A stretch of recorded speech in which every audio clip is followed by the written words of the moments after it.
So welcome back guys in this today's chess video. So today we are going to look the second part of our London systems video where we are in the middle game, and now we are going to look the ideas and the theory in the middle game. So now we are in the middle game. The plan is pretty straightforward. Put everything on the king side and checkmate black. The attack will depend on your game. I can't really give exact guidelines, but in the next game that I will show you, I included best example that I played on this chess.com. So on how to attack in the middle game and the end game. So after this, if he captures with this c pawn, we always remember the golden rule to capture with this e pawn. Now if they capture this knight on e5, before going here, bishop, if they capture bishop there, knight there, like this,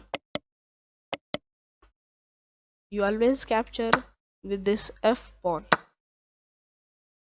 If there is a capture on this e file, always capture with this f file, and if there is always a capture on d file, you always capture with this e file.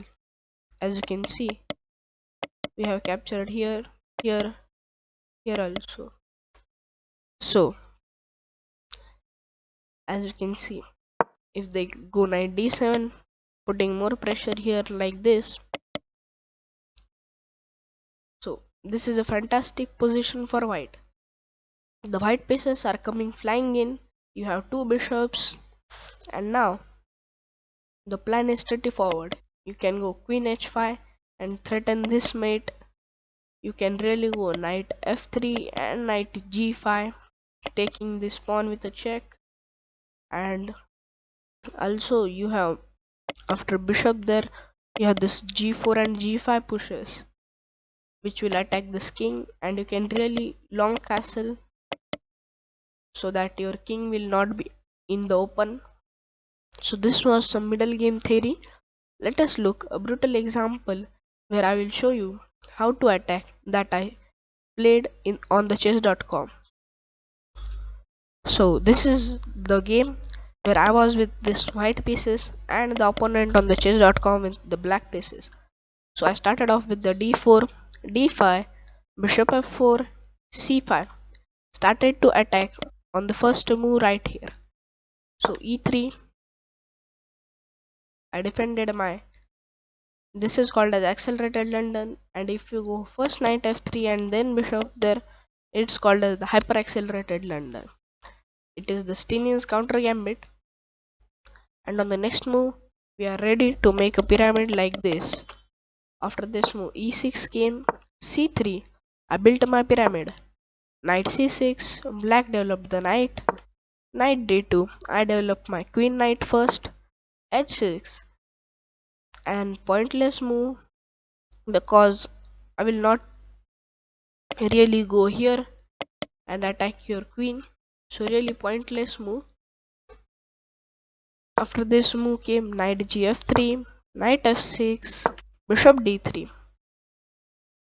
and as you can see, I developed all my minor pieces, and the next plan is, after bishop d6, as you can see, these are the two scissors which are looking at each other. And now the standoff, do we take? Of course not, because that releases the tension, and releasing tension is bad. So we go back here, bishop g3, we allow the black to release the tension, and now we take with this h pawn, which would gain a free open file. So instead we keep back, step back, and bit allow them to take us if they want. So after the move came castle, knight e5.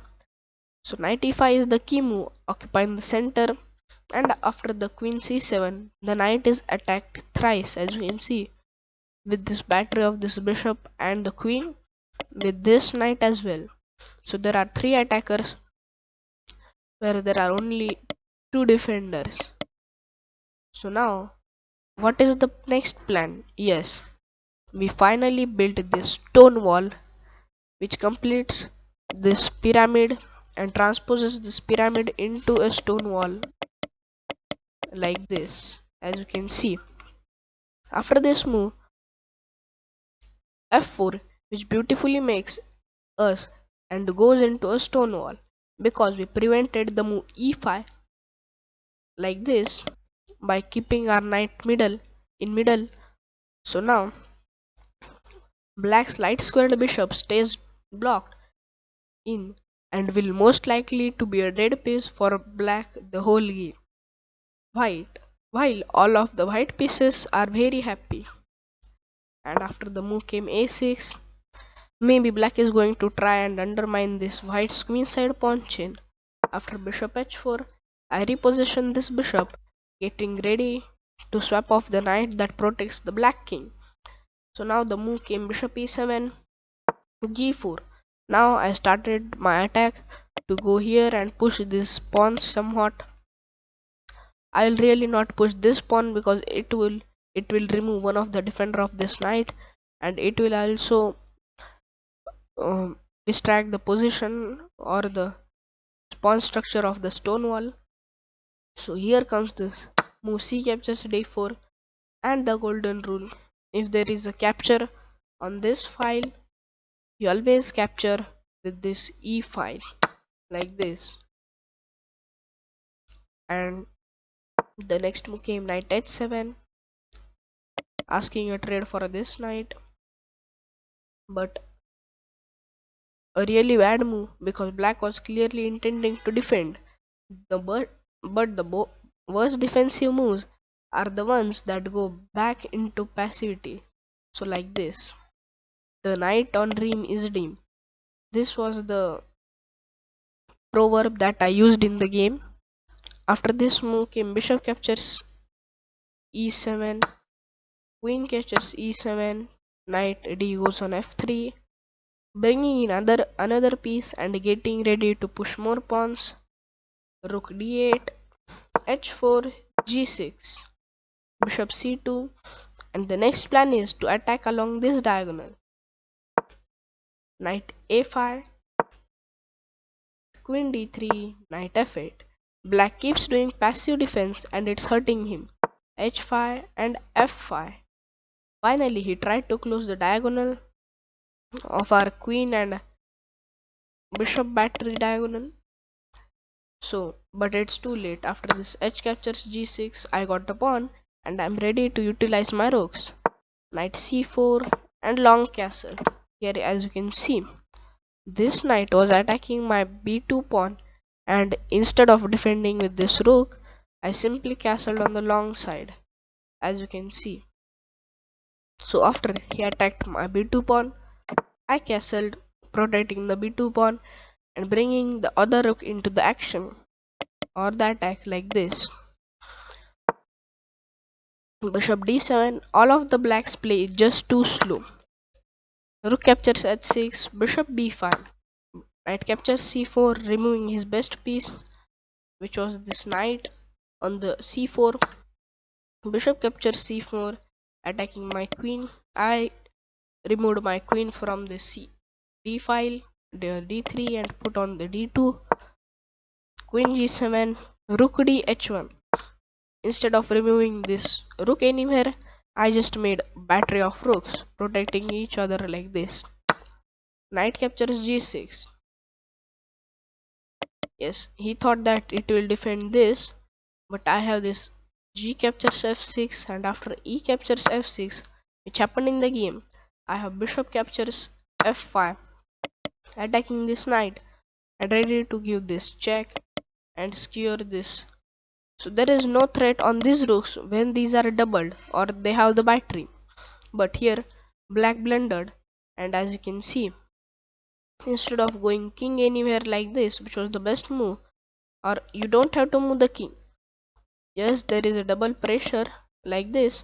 You can just defend with this king f7, but he went rook d6, the blunder. Yes, how can you spot it?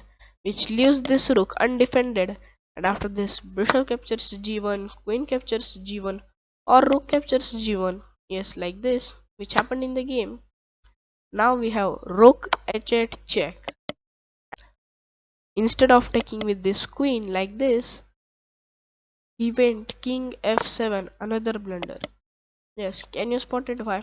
Because as you can see, if you take with the queen, yes, I have to take with my rook, you take with this rook, and I have a queen instead of two rooks, which is totally losing for me, because two rooks are the best against a queen, and this material minor pieces are equal. Yes, I have two extra pawns, but no use of it. Let us see.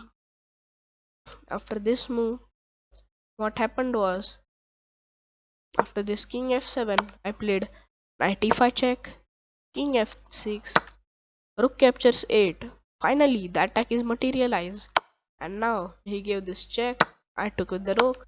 He took with the queen. I blocked the check. After he goes on e3 check, I went king b1 and queen e4 check finally. What if you say he captured this pawn, winning a free pawn? But there is a mate in 7. Can you spot it? Yes, it starts with this rook f7 check, and now we have won his queen like this. And also there is a mate in 7. Let us see, if king moves on g7,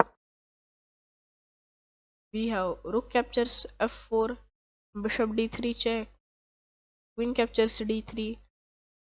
After this a5 move, the king has no more space to move on. We have rook f7 check, king h8, queen h7 checkmate. This was the game, and after this check, I went on king b1 check, and after I go on king a1. He resigned, and I won the game. So this was the game, rapid game I want to show you. If you liked it, please subscribe to our channel and like this video. So this was the theory and the lines in the London system, that how should we attack in the mid game.